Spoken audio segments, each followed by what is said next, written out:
دولس کلن موسی خان د کونړ جمال الدین افغان ټاټوبي خاص کونړ ولسوالۍ اوسیدونکی دی. د ژوند که تر اوسه د ماشومتوب پړاو کې دی، خو دا لاسته راوړنه یې ممکن زما په څیر ډیرو ته حیرانونکي وي. هغه د 5م ټولګي زده کوونکی دی او د کانګرو نومي د ریاضي په نړیواله سیالۍ کې چې د 7 هیوادونو زده کوونکو پکې ګډون لره برخه اخیستې وه. نوموړي په نړیواله کچه د 3,20,000 زده کوونکو له منځه 14 او هیواد کې د ختیځ په کچه لومړی مقام ګټلی. زه چې وم د غرمه چې لمونځ مې وکړی کور ته رالم، ورور مې راته وویل تا په کانګرو نړیواله سیالۍ کې خپل مقام لومړی مقام دې خپل کړی دی. نو بیا زه ډېر خوشحاله شوم، ورور مې راته انعام هم راکړی.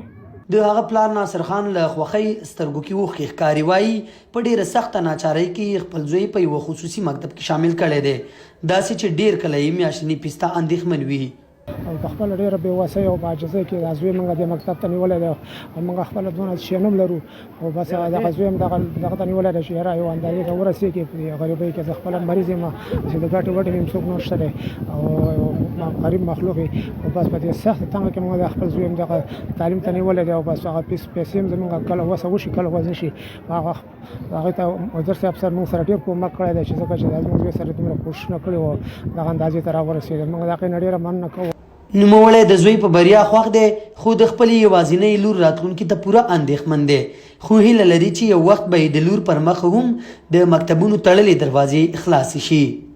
ډېر اندېښنې ما چې کړې وې ځکه چې دا خو یو غټ ضرورت لري، دا ټوله هر سړی دې ضرورت لري چې د یو اندازې پورې زده کړه وکړي او خپل غږونه خپل ژوند په مخ وړاندې یوسي که نه. خاص کونړ ولسوالۍ کې د ختیځ نابغه خصوصي ښوونځي مدیر وحدت الله تسل وایي هڅه کوي د سید جمال الدین افغان ټاټوبي کونړ کې یو بل نابغه پیدا او د هغه نوم راژوندی کړي.